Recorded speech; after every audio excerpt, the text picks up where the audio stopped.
चलिए जी, तो शुरुआत कर लेते हैं आज का हमारा सेशन। सबसे पहले तो आप सभी लोगों को मैं बता दूं, अगर आप में से कोई भी ऐसा है जो फॉर द फर्स्ट टाइम मुझे देख रहा है, तो मेरा नाम अदिति है। पेपर 1 और पेपर 2 कंप्यूटर साइंस आप सभी लोगों के लिए लेके आती हूँ। जेआरएफ अड्डा एप्लीकेशन अगर आप लोगों ने अभी तक डाउनलोड नहीं करी है तो आप कंसिडर कर सकते हो। फुल फ्लैश तैयारी आप लोगों की होती है और ऐसा नहीं है कि हम बहुत सारे एग्जाम्स में तैयारी करवाते हैं और साथ में ये लोग थोड़ा सा यूजीसी नेट भी कर देते हैं। स्पेशलाइजेशन के अंदर बिलीव करती हूँ और इसीलिए पूरी टीम बनाई है और पिछले 4 साल से सिर्फ इसी कैटेगरी के ऊपर काम किया है। कोई भी स्ट्रैटेजी वीडियो उठा के देख लेना। इंटेंट और रिसर्च हमारा क्या होता है कंटेंट मेकिंग से पहले, वो आपको पता लग जाएगा और इसीलिए मुझे ऐसा लगता है कि कोई कंपटीशन वाली चीज़ यहाँ पर है नहीं, राइट। फुल फ्लैश इसी डोमेन पे काम करते हैं। तो बस अगर आपको लगता है कि हाँ आपको वाकई में ऐसा ज़ील है कि आप आगे जाके असिस्टेंट प्रोफेसर बनना चाहते हो, रिसर्च एसोसिएट्स, और आप रिसर्च वाले डोमेन को एक्सप्लोर करना चाहते हो, उसके लिए जेआरएफ अड्डा है। देखिएगा, पसंद आए तो ज्वाइन करिएगा।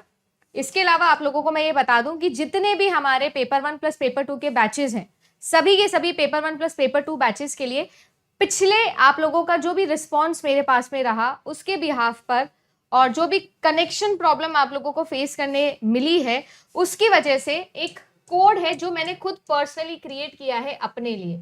मतलब आपको ऐसे नहीं लगाना है, आपको लगाना है P10। ये जो आप लोगों का कोड है, ये कोड मेरा खुद का कोड है जो कि नेक्स्ट 4 डेज के लिए मैं वैलिड कर रही हूँ।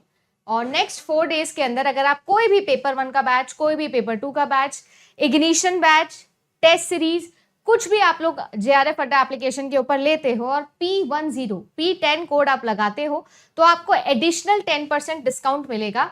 चाहे वो आप लोगों का ये कॉस्ट हो, चाहे आप लोगों का ये हो, चाहे ये कॉस्ट हो, कुछ भी हो, इन सभी सब्जेक्ट्स के ऊपर मेरा कोड आप लगा सकते हो, दैट इज P10। अगर आप लोग पिछले 10 साल के डिटेल्ड वीडियो सोल्यूशन मेरे साथ देखना चाहते हो, इग्निशन बैच मैंने लाइव किया हुआ है, अभी भी फुल लाइव क्लासेस आप लोगों की होती है। मंडे टू संडे ये क्लासेस चल रही है जिसमें मैं पेपर 1 भी कवर करवा रही हूँ और अपना पेपर 2 कंप्यूटर साइंस भी कवर करवा रही हूँ।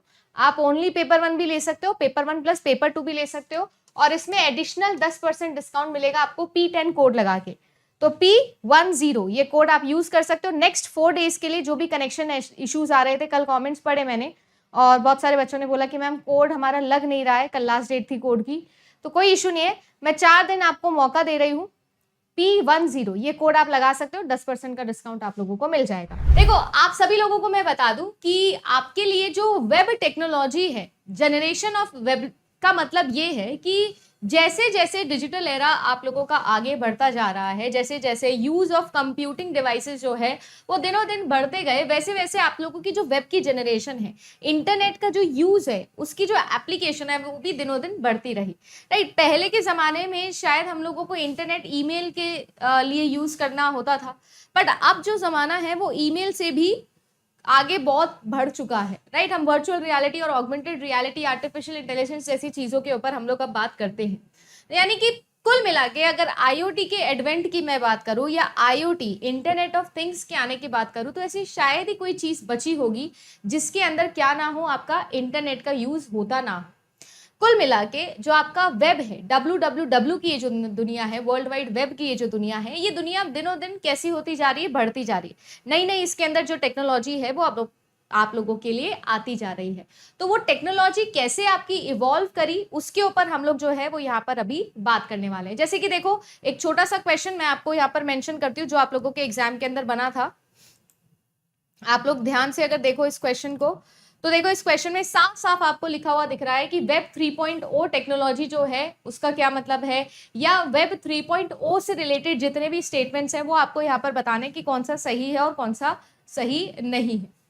मतलब कुल मिला के डायरेक्टली वेब की जनरेशन गिवन है और उसके पॉइंट्स आपके सामने हैं, देखो इस तरीके से, और आपको बताना है कि कौन कौन से इसकी कैरेक्टरिस्टिक फीचर है और कौन कौन से इसकी कैरेक्टरिस्टिक फीचर नहीं है। ठीक है, तो एक एक करके हम सारी जनरेशन्स को पढ़ेंगे और उसके बाद दोबारा से मैं इन क्वेश्चंस के ऊपर वापस आने वाली हूं, राइट।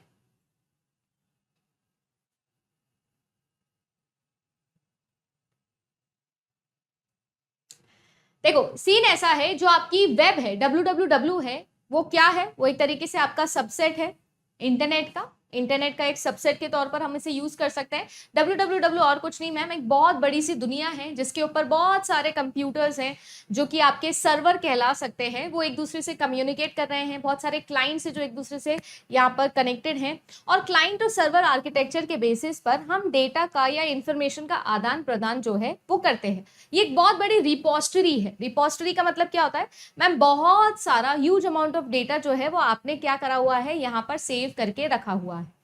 ठीक है, तो जो आप लोगों का www है या जो आप लोगों का वेब है वो क्या है, वो एक तरीके से इंटरनेट का आपका सबसेट है। आप ये भी कह सकते हो कि इसमें ह्यूज अमाउंट ऑफ डॉक्यूमेंट्स, बहुत सारा डेटा है जो मैम एक जगह पर रखा हुआ है। इस डेटा को हम क्या कर सकते हैं, क्लाइंट सर्वर आर्किटेक्चर की मदद से हम इस पर इंफॉर्मेशन बुला सकते हैं, मतलब ले सकते हैं इनसे इंफॉर्मेशन। इनको हमें कुछ बताना है तो वो दे सकते हैं, हम किसी एक थर्ड पार्टी को कोई इन्फॉर्मेशन देना चाहते हैं तो वो हम लोग दे सकते हैं। कुल मिला के अगर मुझे किसी भी प्रकार के डेटा की जरूरत रहती है तो वो डेटा मैं क्या कर सकती हूँ, यहाँ पर से लेके आ सकती हूँ। सही है। जैसे फॉर एग्जाम्पल आपने वेब ब्राउजर्स के बारे में पढ़ा होगा। वेब ब्राउजर्स क्या है, एक तरीके का गेटवे है ना, एक तरीके का गेटवे है जो क्या काम करता है, जो बेसिकली आप सभी लोगों के लिए आपको www की दुनिया में ले जाने के लिए, उसे कनेक्ट करने के लिए एक गेटवे के जैसा काम करता है, एक दरवाजे के जैसा। ठीक है जी, आपको www की दुनिया में ले जाने के लिए, जैसे गूगल क्रोम आप सभी लोग चलाते हो, गूगल एक सर्च इंजन है, उसका एक वेब ब्राउजर है जिसका नाम है गूगल क्रोम। तो गूगल क्रोम पर आप जाते हो, वेब ब्राउजर है, आप अपनी रिक्वेस्ट डालते हो और आपकी रिक्वेस्ट को जो है, आपकी जो डिमांड है उसे फुलफिल किया जाता है as a name of web browser में। क्लाइंट सर्वर आर्किटेक्चर की मदद से आप लोग www की दुनिया पे रखा हुआ जो डेटा है वो अपने पास में लेके आते हैं। सही है। अगर बात की जाए कि किसने बनाया था, तो आपको ईयर भी याद होना चाहिए और आपको ये सब पता होना चाहिए कि 1890 के अंदर, सॉरी आप लोगों का 1990 के अंदर है ना, टिम बर्नर्स ली थे जिन्होंने www के बारे में यहाँ पर बात करी थी। और अगर बात किया जाए तो इन्होंने ही पहला वेब ब्राउजर भी बनाया था जिसका नाम भी इन्होंने www ही रखा था, जिसे बाद में इन्होंने चेंज भी कर दिया था। आप सभी लोग कमेंट करके मुझे जरूर बताइएगा कि जो दुनिया का पहला वेब ब्राउजर था www, उसका नाम चेंज करके इन्होंने कुछ और रखा था। कितने बच्चे ऐसे हैं क्लास के अंदर जिनको उसका नाम पता हो? कल की क्लास नहीं हो पाई थी बच्चे, आज हम कंटिन्यू कर रहे हैं।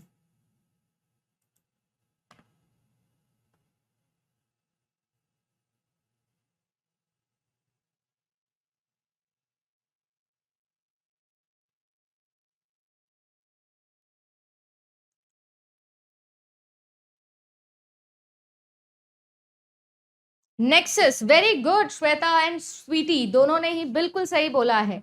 इसका नाम बदल के क्या रख दिया गया था, नेक्सस रख दिया गया था। ठीक है, तो www जो था वो Tim Berners Lee, father of www कहलाते हैं। 1990 के अंदर जो है ये वेब आप लोगों के सामने आया था। अब देखो, जो आप लोगों का वेब पहले था और जो अब आप लोगों का वेब है उसमें बहुत सारा क्या हो गया है, इवोल्यूशन हो गया है। अगर देखा जाए तो आज के जमाने के जो हमारे वेब है वो क्या है कि हम सभी लोगों ने देखा कि आपकी सोशल नेटवर्किंग हो गई। ठीक है, आप लोगों के जितने भी बातचीत है, जो आपकी सोशल नेटवर्किंग है वो भी सभी वेब के जरिए हो रही है। यानी ये जो डेटा का रिपोजिटरी है ये बढ़ता ही जा रहा है, दिनों दिन इतना डेटा यहाँ पर क्रिएट हो गया है कि आपके पास में ह्यूमंगस अमाउंट ऑफ डेटा आपके पास में है। आपकी कनेक्टिविटी जो है वो बहुत ज्यादा बढ़ गई है। IoT के आने के बाद, इंटरनेट ऑफ थिंग्स आने के बाद में आपकी घड़ी से लेकर, आपके जूतों से लेकर, आपके ट्यूबलाइट से लेकर, गाड़ी से लेकर AC तक, सभी के अंदर, तमाम सभी चीजों के अंदर क्या है, सभी चीजों के अंदर आप लोगों का इंटरनेट आ गया है। अब जहां पर इंटरनेट आ गया वहां पर इंफॉर्मेशन एक्सचेंज होगी, जहां पर इंफॉर्मेशन एक्सचेंज होगी वहां पर वेब का रिलेवेंस आना ही आना है। क्या है, आना ही आना है। तो वही चीज है जो यहाँ पर हमने देखी है। देखो, हमको पर्सनल और सोशल कम्युनिकेशन करना है, हमको फाइनेंशियल इंटरैक्शन करने हैं, जैसे कि आप लोग देखते हैं ना, ऑनलाइन पेमेंट पोर्टल्स आपके पास में आते हैं। साथ ही साथ हमारे पास जितने भी एप्लीकेशंस है, चाहे वो गेम का एप्लीकेशन हो, वीडियो मेकिंग का एप्लीकेशन हो, पढ़ाई के एप्लीकेशन हो, JRF अड्डा पे एक तरीके का क्या है, एप्लीकेशन सॉफ्टवेयर है, ये भी आप किसकी मदद से यूज कर रहे हो, ये सब चीजें आप लोग यूज कर रहे हो with the advent of web, है ना। क्यों? क्योंकि मैम देखिए जी, अभी अभी मैंने समझाया आपको ये पॉइंट कि वेब क्या है, वेब एक तरीके का ह्यूज रिपोजिटरी है। और ये जो रिपोजिटरी है ये क्या है आप लोगों के लिए, ये आप लोगों के लिए बहुत सारा डेटा जो है वो कलेक्ट करके रखता है, बहुत सारा डेटा है जो ये कलेक्ट करके रखता है। अब देखो ये जो वेब है, इस वेब के ऊपर अगर इमेजिन करिएगा, मुझे जो डेटा है, ये जो डॉक्यूमेंट है, इन्हें अच्छे से रखना है, कहीं तो होल्ड करके रखना पड़ेगा। और यहाँ पर जो है वो होल्ड करके रखने का मतलब क्या है मैम, हमको यहाँ पर जो डेटा है वो अच्छे से संभाल के रखना पड़ेगा, सो दैट जैसे ही किसी एक रिक्वायर्ड डेटा का मेरे पास में रिक्वेस्ट आती है तो मैं उस रिक्वेस्ट को कम से कम समय के अंदर फुलफिल कर सकूं। तो आप क्या करते हो, आप इस डेटा को होल्ड करते हो एक कंप्यूटर पर, जिसको हम लोग कहते हैं टर्मिनल। और जो computer huge amount of data को स्टोर करके रखता है, जो लोगों को सर्विस देता है, उसे हम लोग कहते हैं सर्वर, वेब सर्वर। क्यों, वेब पर है और सर्वर है, सर्विस दे रहा है ना, इसीलिए इसका नाम लिखा होता है वेब सर्वर। वेब सर्वर के ऊपर ये जो डॉक्यूमेंट है, ये डॉक्यूमेंट किस फॉर्म में रखे होते हैं, ये रखे होते हैं वेब साइट के फॉर्म में। वेबसाइट क्या है, वेबसाइट और कुछ नहीं है, वेबसाइट मैम है आपका कलेक्शन ऑफ वेब पेजेस। क्या है जी, कलेक्शन ऑफ वेब पेजेस, सही है। तो ये जो आप लोगों के वेब पेजेस है, इनकी कलेक्शन है वेबसाइट, और ये जो वेबसाइट है इन्हें होल्ड करके रखता है कौन, आपका कोई ना कोई वेब सर्वर। अब आपने मान लीजिए आप ये क्लाइंट है, इसको कोई ना कोई रिक्वेस्ट है, इसने इसे रिक्वेस्ट भेजी कि मुझे ये डेटा चाहिए, मुझे ये पर्टिकुलर जो अदिति मैम की रिसर्च एप्टीट्यूड की क्लास थी, ये क्लास मुझे देखनी है। ये यूट्यूब का सर्वर है, तो ये क्या करेगा, ये आपको वो क्लास खोलकर दे देगा और आप अपने सिस्टम पर, अपने वेब ब्राउजर पे वो क्लास देखोगे। समझ में आया, ये पूरा सिस्टम चल रहा है और ये वेब है। आप देखो दिनों दिन आप लोगों की रिक्वायरमेंट्स बढ़ती जा रही है, दिनों दिन आप लोगों की जो वेब की एप्लीकेशन है वो बढ़ती जा रही है। पहले जहां सिर्फ हम लोग एक ईमेल सेंड करना या रिसीव करने में बिलीव करते थे, आज का जो जमाना है वो बिल्कुल अलग जमाना है, एकदम फॉरवर्ड जमाना है। हम सोशल नेटवर्किंग से लेकर आप हर एक चीज कुल मिला के आपकी वेब पर होती है। अब जो सवाल आप लोगों के एग्जाम में बनते हैं, आज तक जितने एग्जाम में वेब जनरेशन के सवाल बने हैं वो इस टेबल के अंदर है। जैसे कि आपको जो द वेब है, स्टैटिक वेब है 1.0 है, सोशल वेब 2.0 है, सीमेंटिक, सिम्बायोटिक या आप लोगों की देन इंटेलिजेंट या इमोशनल वेब किसे बोला जाता है। ये 1996 में आई थी, 2006 में, 2016 ये नियरेस्ट फ्यूचर में, और ये आपके आने वाले फ्यूचर बेसिकली इसी पर बेस्ड होने वाला है। टिम बर्नर्स ली हम लोग मानते हैं, और वेब 3.0 तक टिम बर्नर्स ली को हम मानते हैं कि ये दातार थे इसके। Read and write and personalize execute हो गया आप लोगों का, और फिर ऑफकोर्स हमारा कैसा हो गया, इमोशन भी इसमें ऐड हो गए हैं।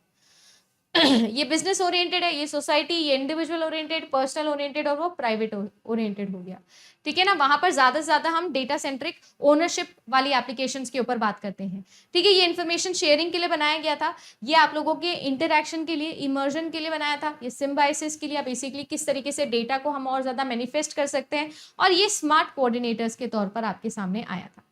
ये कुछ सवाल हैं जो आप लोगों के एग्जाम में बने हैं या आगे भी बन सकते हैं।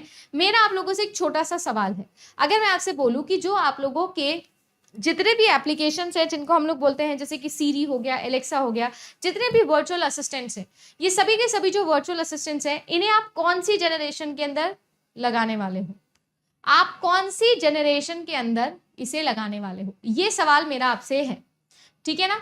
कमेंट सेक्शन के अंदर आप सभी लोग मुझे ये बताने वाले हैं कि कौन सी जनरेशन के अंदर आपके वर्चुअल असिस्टेंट्स को आप डालेंगे, 1.0, 2.0, 3.0, 4.0 या 5.0, ठीक है। इसके अलावा आज के क्वेश्चन पे हम लोग चल लेते हैं।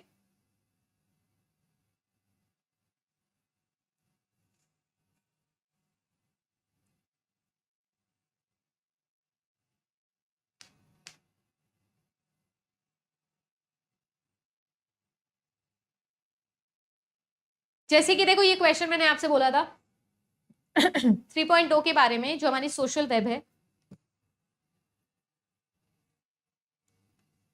ठीक है।